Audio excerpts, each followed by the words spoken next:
Welcome, friends, to this episode of Beyond the Crucible. You have joined us in one of the episodes we do every month, which we're calling More Stories from the Book Crucible Leadership. Creative title, because we did one last year called Stories from the Book Crucible Leadership. So these are more stories from the book Crucible Leadership. And everybody stay tuned, because next year we might have even more stories. Yeah, that's right.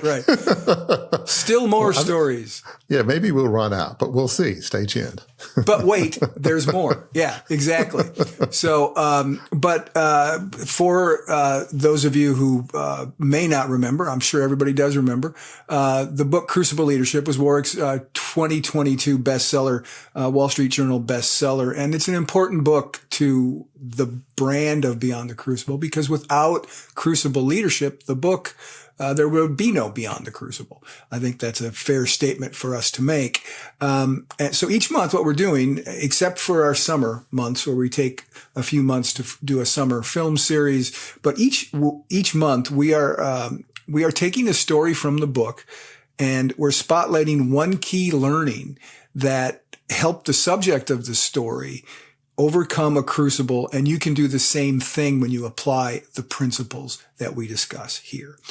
Now, this year, we've added an interesting twist. In addition to our interesting name of More Stories from Beyond the Crucible, we've got an interesting twist. And the interesting twist is some of the stories that we've talked about, and this is our 4th episode. Some of the stories we've talked about have been stories that were actually in the final print version of Crucible Leadership. And some of them were those that, for whatever reason, ended up on what they call the cutting room floor. They didn't make it into the book. Here's the fun thing about this week's episode, though. We got a little bit of both. It's a mashup of there's some story in the book. There's some aspects of what we're going to talk about that are in the book, and some aspects were not included in the book. So, this is a one of a kind, dare I say, for the 10 episodes of this, series in the show that we're doing. And the subject that is mashed up this week is the Duke of Wellington and the things we can learn from the Duke of Wellington about implementation in specific. So, Warwick, in every episode of our series within the show, I ask you a simple question to start. Why this leader from your book? But our subject this week has a deeply personal backstory to you. So tell us why. Why the Duke of Wellington? You're right. I mean, the Duke of Wellington is one of the greatest military heroes, and somebody that I admired a lot. So growing up, the way that my father and I communicated was a lot through history. He was a lot older than I was. I was a child of the third marriage. He was almost like grandfather age.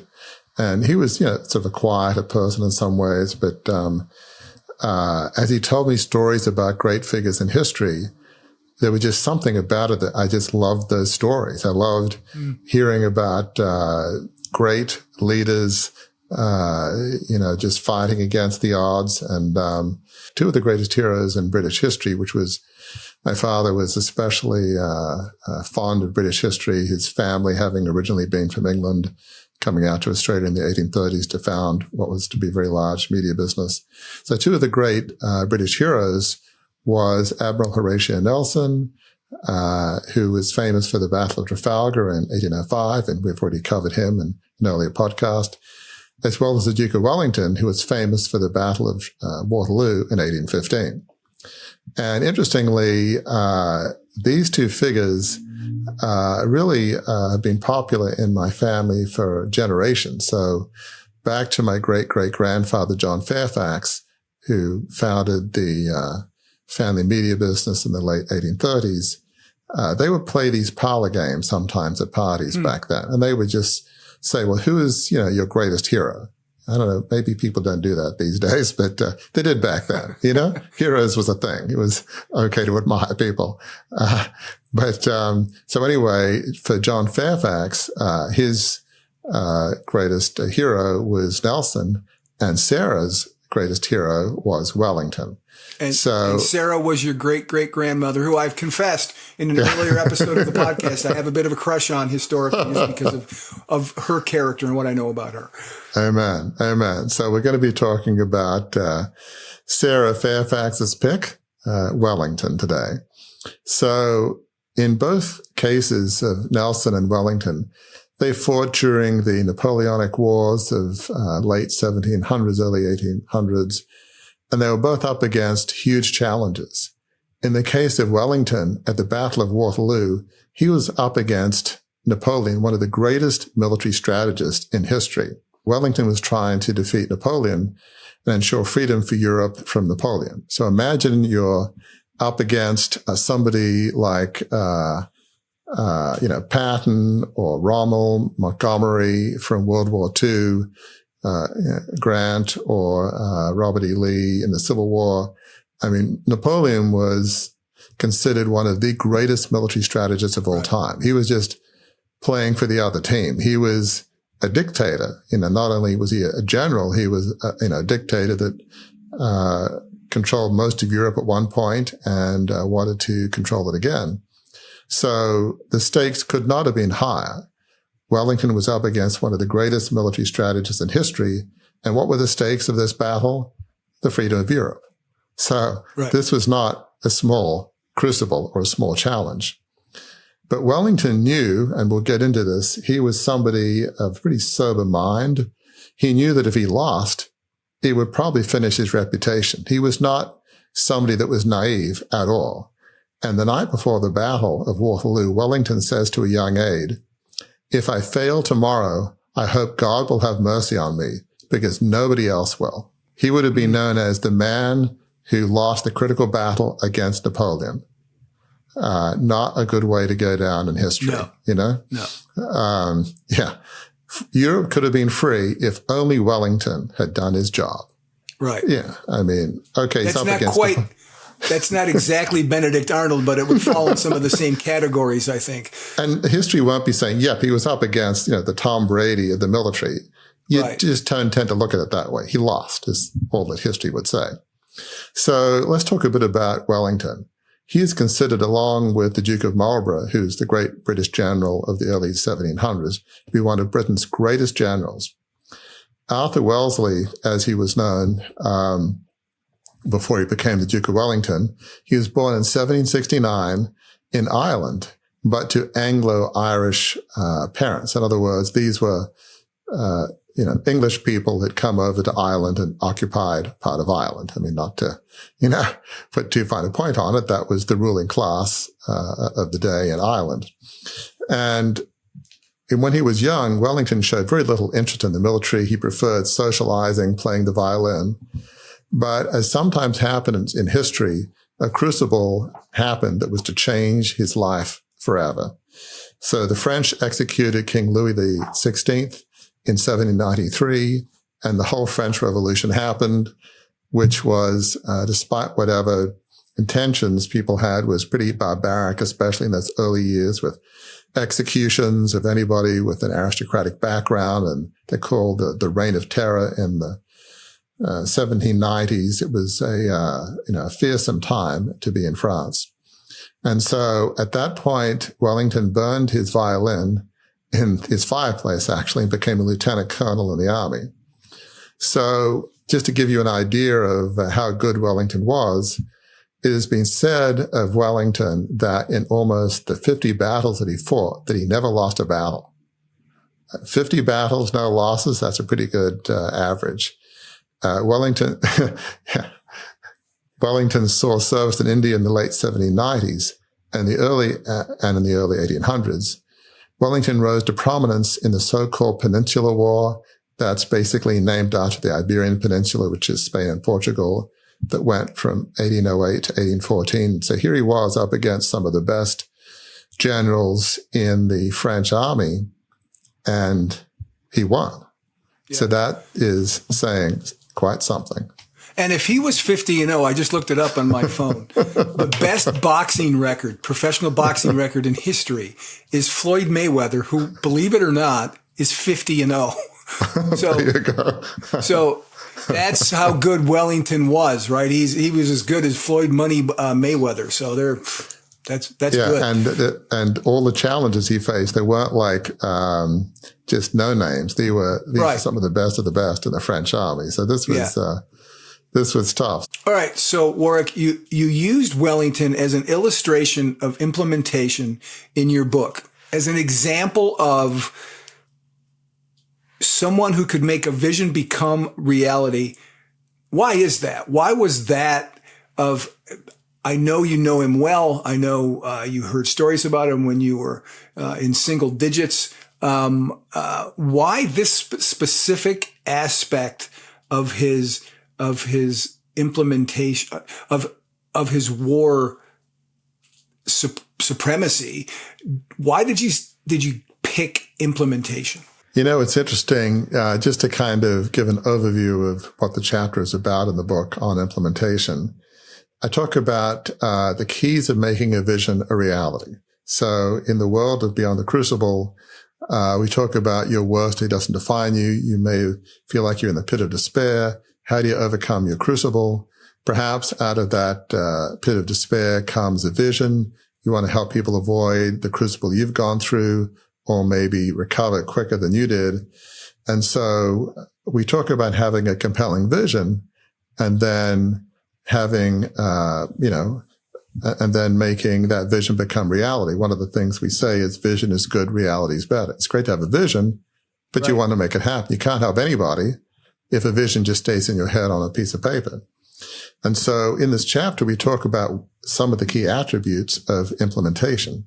So obviously, you've got to have a compelling vision, but you've got to hire the right people. You've got to give those people defined areas of responsibility and get out of the way. And that's not easy. Having a vision, having people sign up for that vision, delegating to them, and then getting out of the way so you don't micromanage them.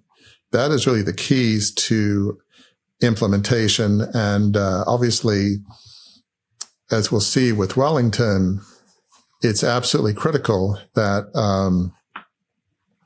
people not only believe in the vision, this sounds almost egocentric, but they've got to believe in you in some sense. They've got to believe that you have the ability to make that vision a reality, and they've got to believe in you as a person. People aren't going to follow somebody that says, gee, I don't believe in them, and the chances of them bringing this vision to reality is zero. You'll have no followers. You'll just hear crickets. Right. They may not dislike you, but they won't follow you. They've got to believe in you, and then they've got to believe you have a real shot of victory, in a sense. So what's interesting about Wellington is that we talked about his military success. Wellington was a curious mixture. He wasn't, maybe the perfect role model of somebody that was good at every aspect of implementation, not in the traditional sense.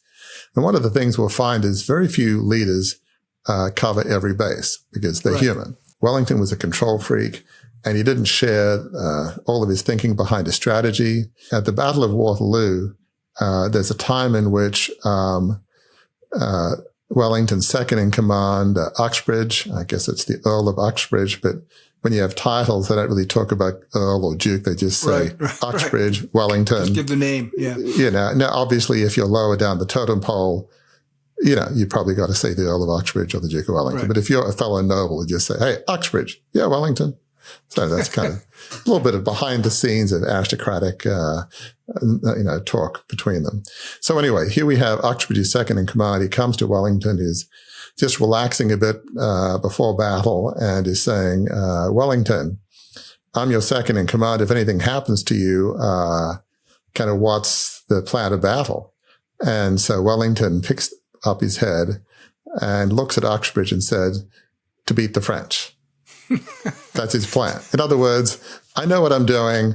Trust me, I got it covered. It wasn't so much arrogance. It's just there were times in which he, shared what he was thinking. There are other times in which he knew what he was doing and just sort of trust me, follow me. So not quite out of the typical implementation playbook, but that was Wellington.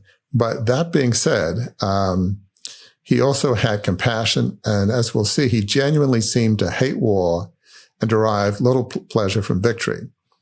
And one of the things that was clear is he conserved his troops. He did not want to waste lives unnecessarily, and his troops knew that. That was one of the keys, as we'll see, to them following him. They knew that this person was somebody that would value their lives and would not, would do what it took to win, but would not waste their lives unnecessarily. Wellington was confident and had high self-esteem, but yet he seemed modest and somewhat shy and almost embarrassed when his troops cheered him. So that is very unlike his opponent, Napoleon.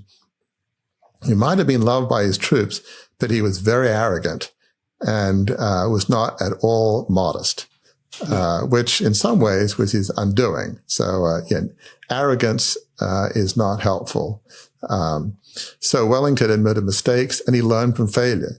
He was also very energetic, exceptionally physically fit, and a very good horseman. Also not true about Napoleon. Exceptionally physically fit. No, very true. But probably one of Wellington's greatest qualities is he was a great strategist. He evaded the enemy by rapid maneuver and avoided battles until victory was certain, or at least he thought it was. And he almost always chose the battleground and studied the terrain very carefully. Now, Wellington may not have admired Napoleon's character, and he didn't, because Napoleon was very arrogant and loved the sound of his own, words. But that being said, Wellington read avidly and widely and studied Napoleon very carefully. He may not have respected his character, but he deeply respected his military ability. So Wellington was cool and calm in battle and had exceptional self-control while in the thick of battle. He inspired his troops by example, not by great speech making. Yeah. So they're going to go to battle. Talk about Wellington and his battle with Napoleon at Waterloo. And this is where, right, there's a master class here, not only in waging war, but in the artful and effective implementation of any endeavor, I think, and what we're going to talk about next about Waterloo and how Wellington seized the day and won the day in that battle. So one of the movies I really enjoyed growing up was Waterloo. This was a 1970 movie, and it stars just an all-star cast. You've got Christopher Plummer as Wellington, Rod Steiger as Napoleon.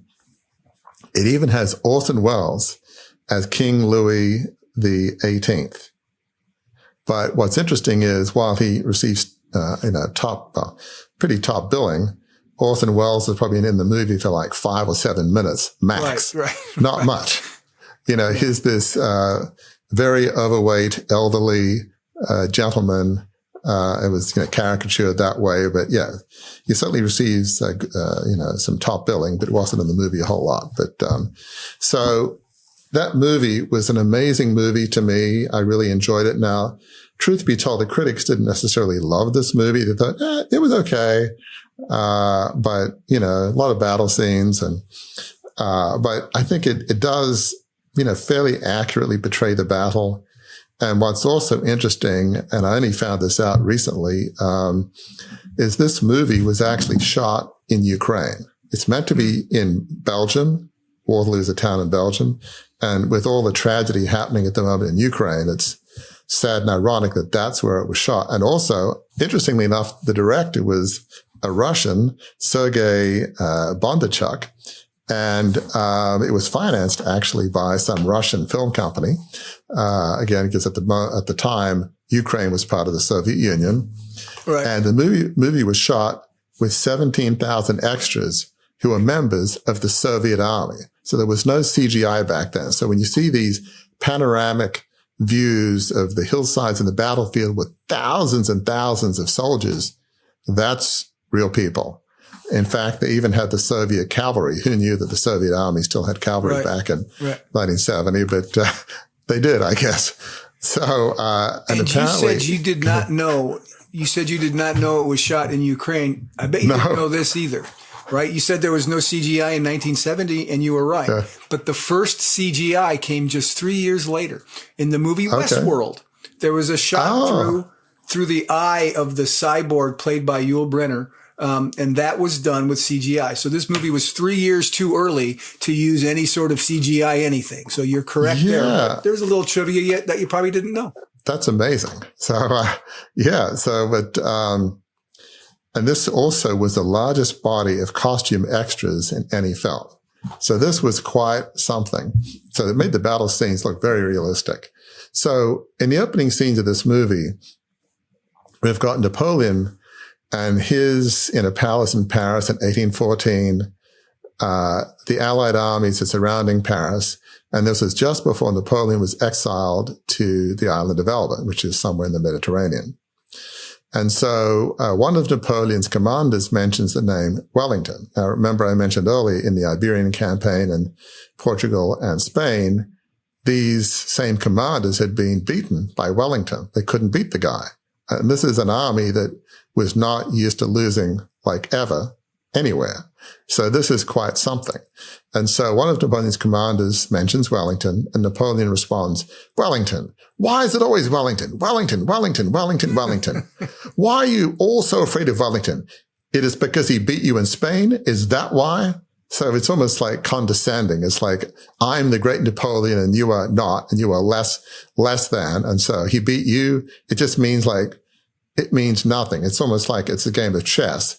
Okay, right. You get a pawn, but you haven't defeated the queen. I mean, it's like, or the king. It's like, you guys are just pawns. I mean, that was basically his attitude, his top generals. So, but I think those generals, they knew something. They knew that they had reason to fear Wellington. Napoleon underestimated Wellington. Wellington, on the other hand, did not underestimate Napoleon. So in another scene, later on, about a year later in 1815, Wellington is at a ball in Belgium, and he learns that Napoleon has escaped from the island of Elba. He rallies the French army to him because he may be a megalomaniac, but he's much beloved by the French army. And so they all come to him. And Napoleon, being a military genius, he comes between Wellington's army and his ally, the Prussians, which is part of Germany, in General Blucher. And so Napoleon strategically understands, if I get my army in between Blucher and Wellington, I can defeat Blucher before I go on to Wellington. One of the things you do in warfare is try to divide your opponent. So Napoleon, once he hears the army is separated, he doesn't need more than a nanosecond to say, great, I know what I need to do. Let's go, much like Patton probably would have in World War II. He doesn't need to sit around and think about it. So Wellington realizes exactly what's happened, and Napoleon has crossed the border of Belgium at Charleroi. And Wellington says this, Charleroi, by God, that man does war honor. So Wellington realized that Napoleon has outplayed him in that move on the chessboard. He's got between the two armies. Wellington's a smart guy. Okay, you got me on that one. Okay, that's a brilliant move. It's almost a slight smirk. He just admires the guy's genius. So one of the interesting things that Richard Holmes, who's one of Wellington's biographers, he says this about Wellington's regard for Napoleon. Napoleon had little regard for Napoleon as a man, regarding him as a mountebank, which I think is a word meaning boastful pretender. Even though I had to look that one up. So mountebank, word of the day. So feel free to use that amongst your friends. You mountebank. I'm going to use that sometime before the day is over today. Apropos of anyway, bring it up. Exactly. Anyway, so he regarded him as a mountebank who had risen through sheer opportunism, but had immense respect for his military ability. So in 1814, when someone pointed out to Wellington that Wellington had never opposed Napoleon in person, this is what Wellington said. It's very telling in terms of his accurate appraisal of Napoleon and his own Wellington's ability. He said this, "No, and I'm very glad I never was. I would at any time rather have heard that a reinforcement of 40,000 men had joined the French army than he, Napoleon, had arrived to take command." So basically, I'd rather 40,000, dealing with 40,000 men than having to deal with Napoleon.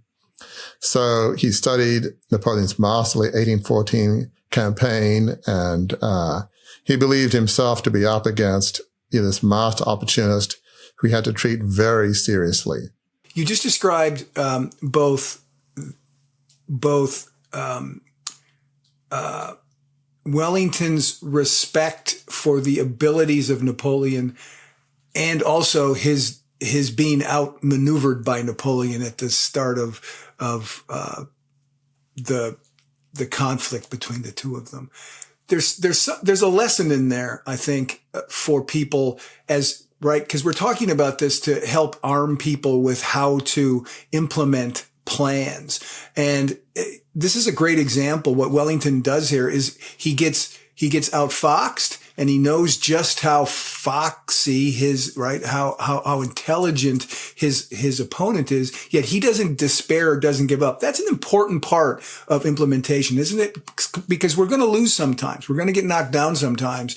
The key is not to give up, and Wellington did not do that, right? It's such a good point. Sometimes we might have an opponent. It might be another company.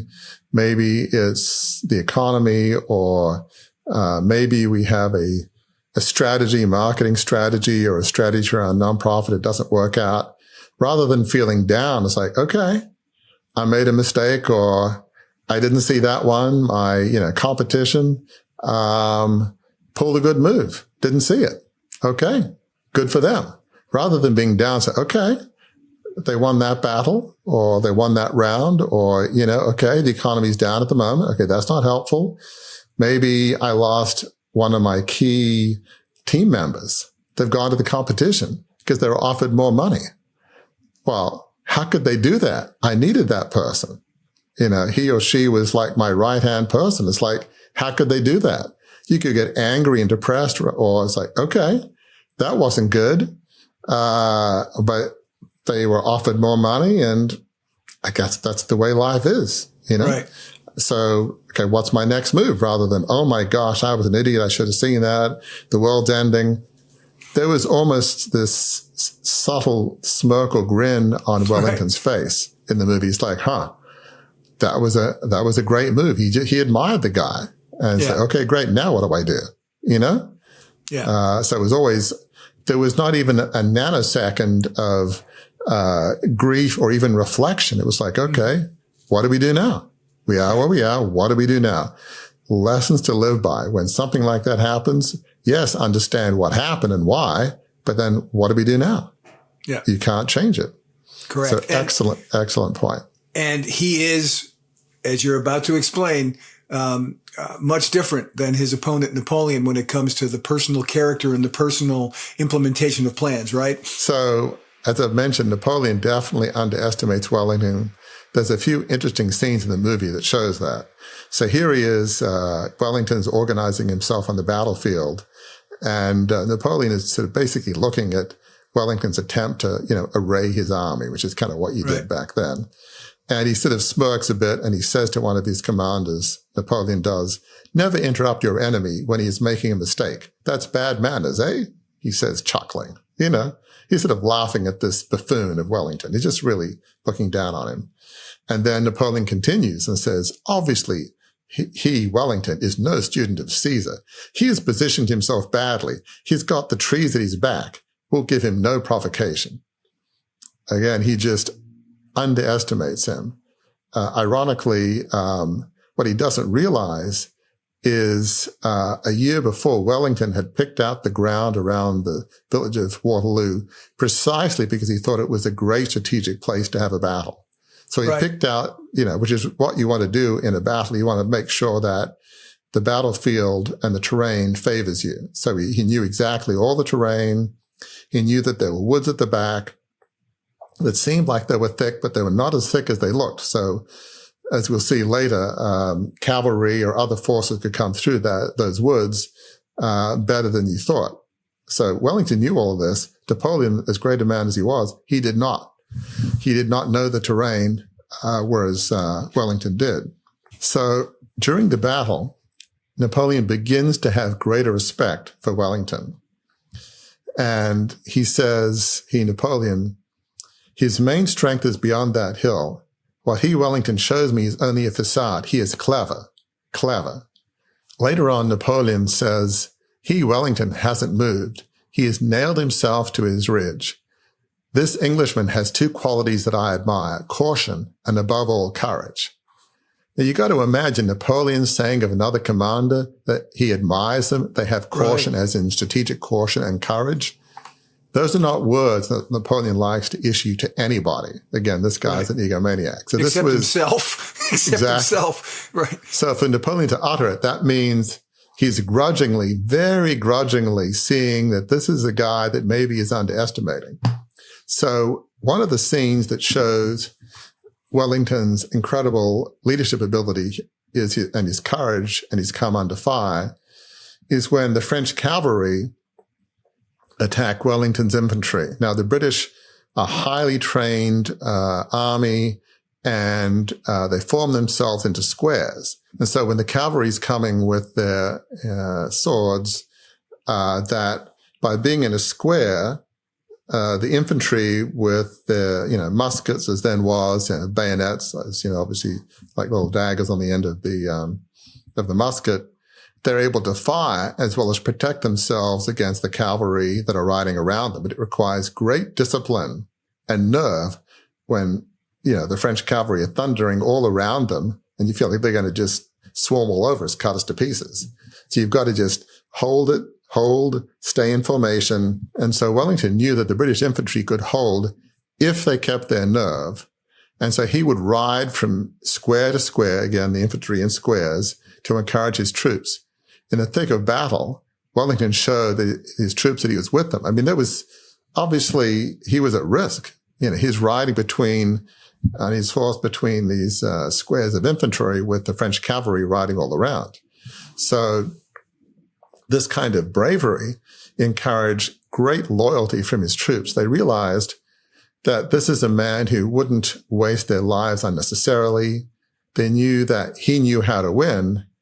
And this spread confidence between his troops and himself. Remember, his troops knew that this is a man who'd not lost a battle. Right. They knew that he didn't waste their lives unnecessarily.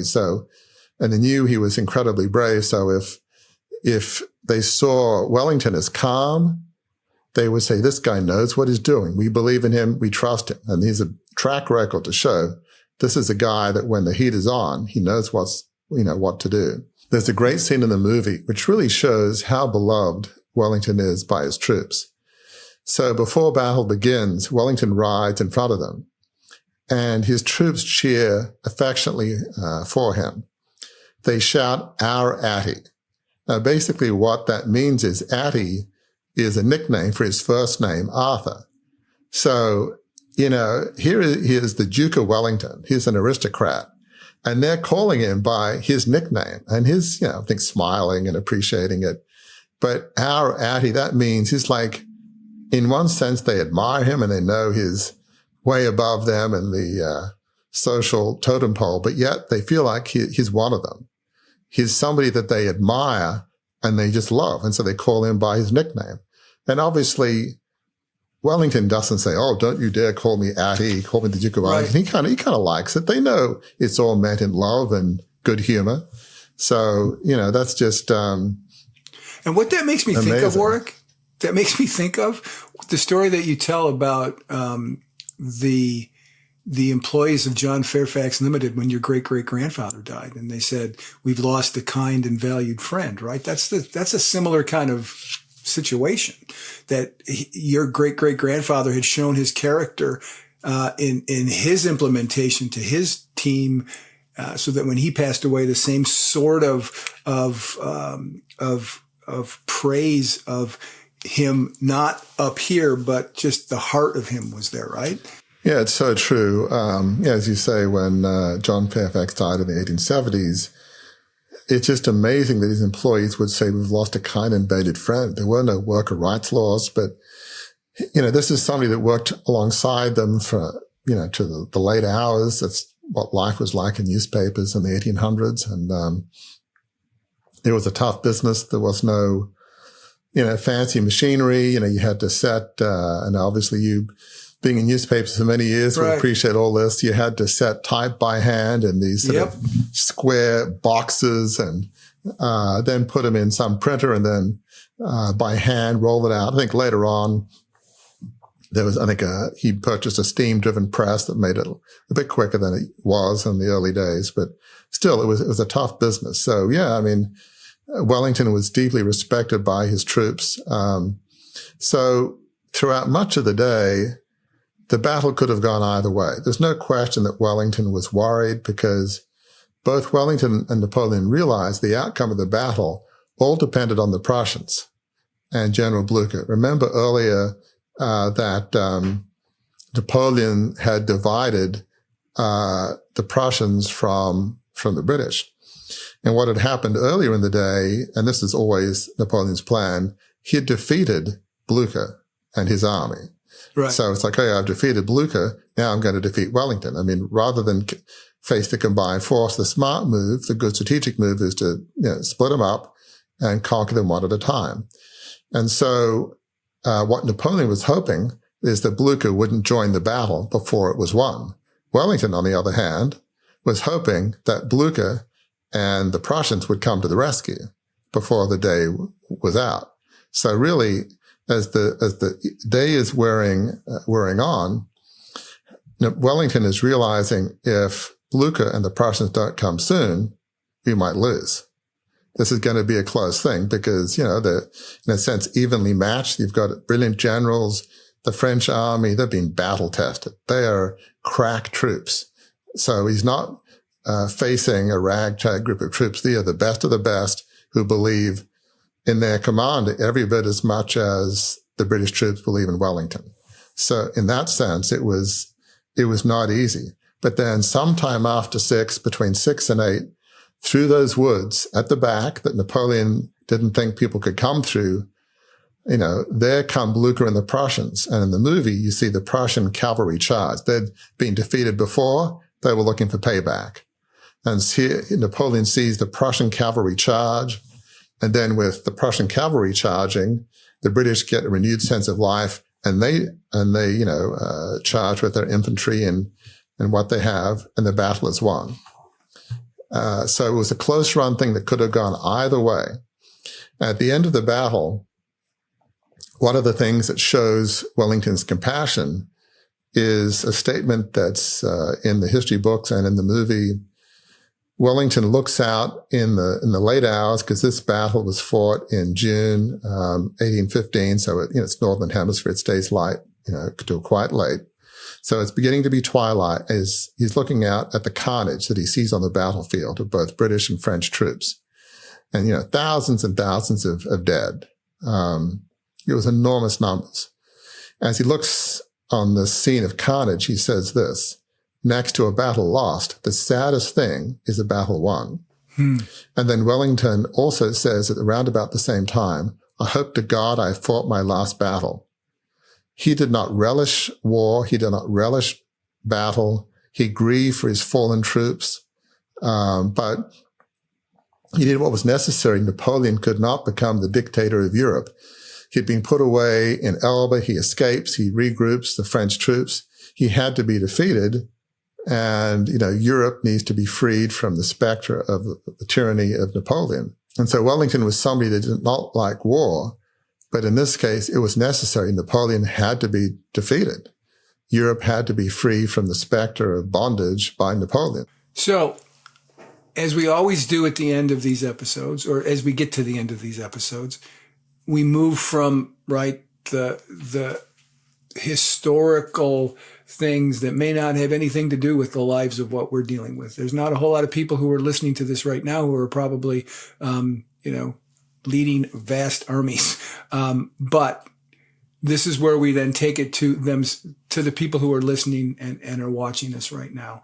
So what can those people learn? What can all of us learn from the strategic implementation of Wellington that applies to us as we seek to bring our visions to reality? Different visions than keeping Europe free, but there are still very important visions to us. How does what we just have talked about Wellington, how does that help inform how we can bring our visions to reality? Wellington had an accurate assessment of himself.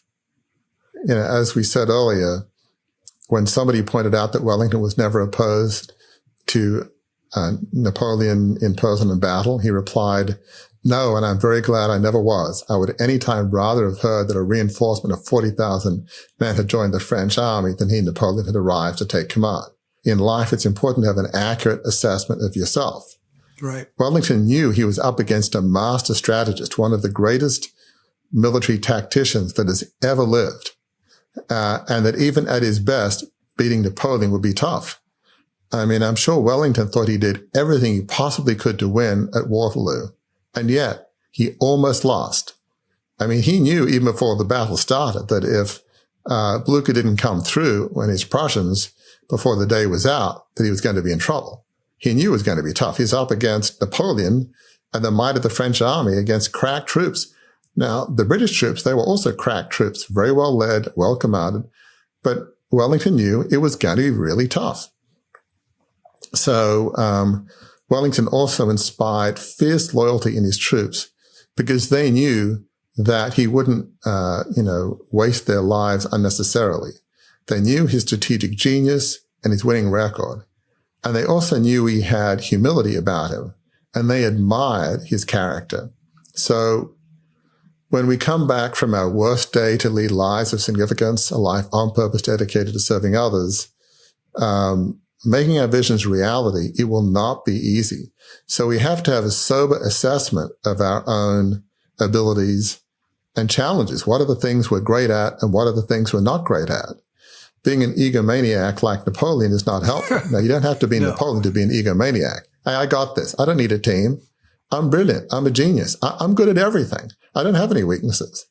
Obviously, that's not true, but it's amazing how many people believe their own press and just believe that they're just the greatest that's ever lived in whatever field of endeavor they're in. Well, Wellington was as good a military commander as is, out there. But yet he had a very sober assessment of himself. And one of the things that's important is you cannot make your vision become reality without a team. And one of the critical things is you've got to have a team of people that believe in you. And that loyalty, yes, it's in part driven by a record of success, which clearly Wellington had, but you want people that admire your character. And that's something that Wellington had over Napoleon. I think the French forces, they would have admired his brilliance, but they also would have known he's an egomaniac that just loved the sound of his own voice. It's like, well, we respect him because of his ability, and clearly he loves the French troops, but they didn't admire every aspect of his character, like the egomaniac part. So, but with the case of Wellington and his troops, they admired both his strategic genius and his character. They, knew he was somebody that wouldn't unnecessarily waste their lives. And yet, not only was he driven, he had this almost modesty. He, didn't need to be lauded by all the people around him and all that. He didn't mind when people like the British troops, sung to him our Atty, as if, our Arthur, our Wellington. And it's interesting, in the same chapter on implementation, I talk about Jim Collins. He wrote a book, Good to Great, and he surveyed some of the greatest corporate leaders by how successful they were in leading their companies as measured by, I think, increases in their stock over like a 15-year period, like a long-term success is what he was measuring. And his analysis, he came up with two qualities that determine success. And those were both being driven, but yet modest. And he calls these leaders level 5 leaders. They're driven and yet they're modest. Well, ironically, Wellington was a level 5 leader. He was brilliant, he was driven, but yet he was modest. He would be included in that book if Collins was looking at military leaders and rather than just business leaders. So, like Wellington, even when things seem to be not going well, we need to have the courage to believe and inspire our team that we can take one more step forward, that victory is possible. Wellington clearly at one point was feeling like, things are not going too well. He was still calm. He was never panicking, ever. He kept making move after move to try to ensure victory. But he never gave up hope that Blucher and his Prussians would arrive. He knew that that could make all the difference. I think for us, we should never give up hope that our visions can become reality, even when things are looking a little dire. And one of the things we also shouldn't do is have our identity wrapped up in our vision or success. Wellington did not have his identity wrapped up in being a military commander. At least it seems like he knew how close he had come to defeat and, ignominy. And that is clear from what he said, is just how close it was. And he easily could have been remembered as the person who'd lost to Napoleon. He knew how close it had been. He didn't think, it's all me, I'm a genius. He knew I was up against one of the greatest leaders of all time.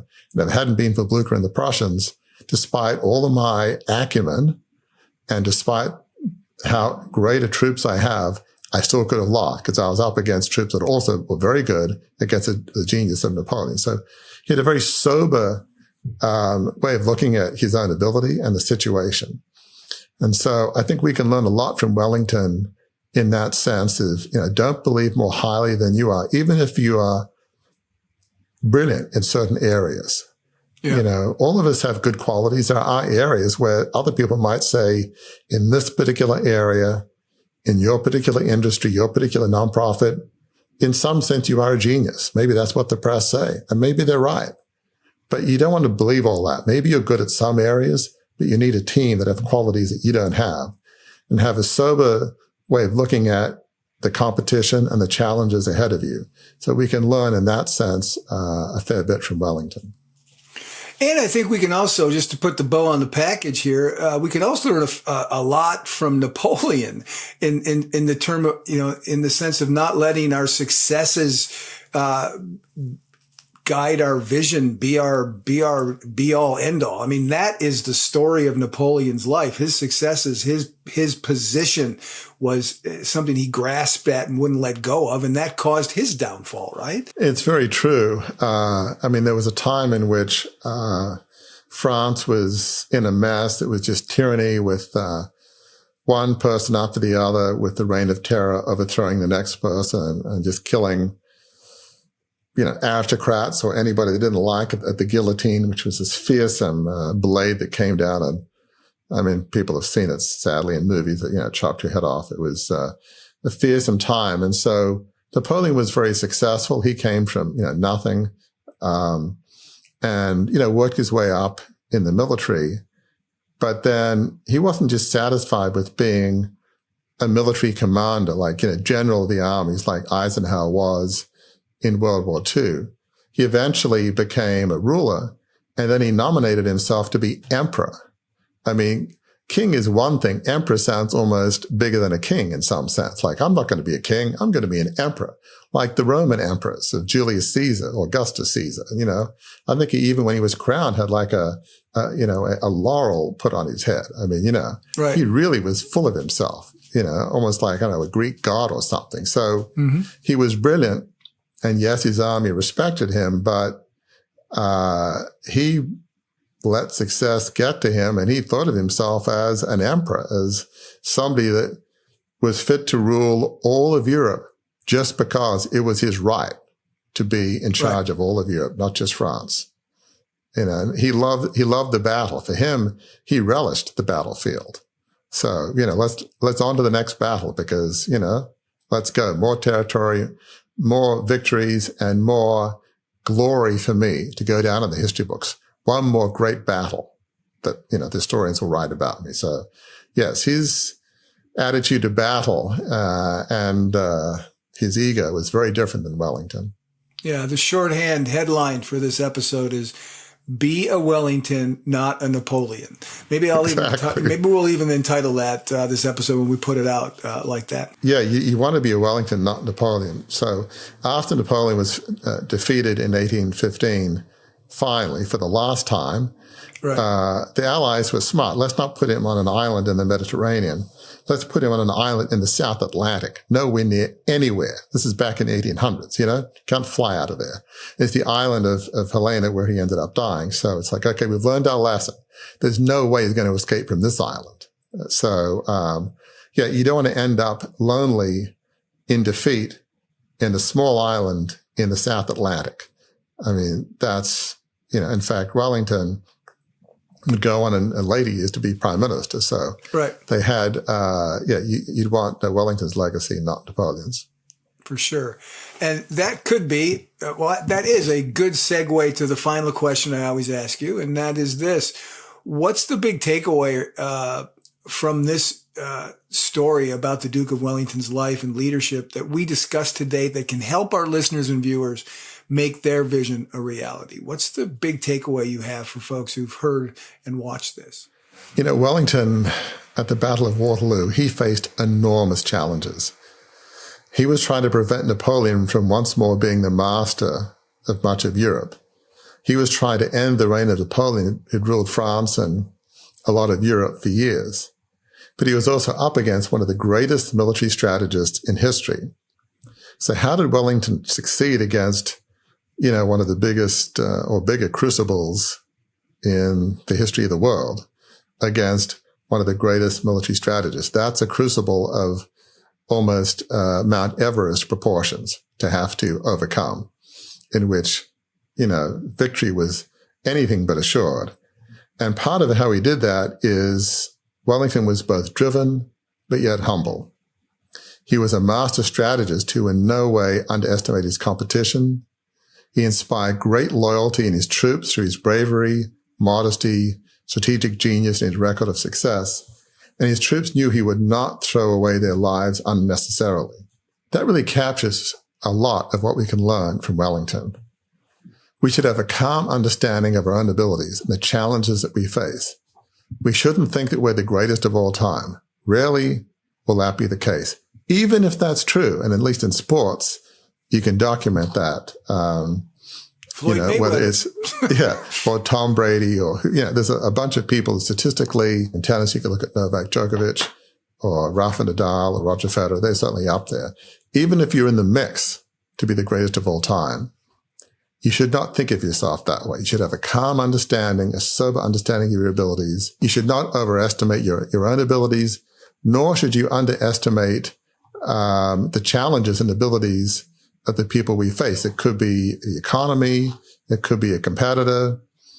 Sometimes we have competitors that do things that are underhanded. Maybe they're bribing local officials in, your town or the government.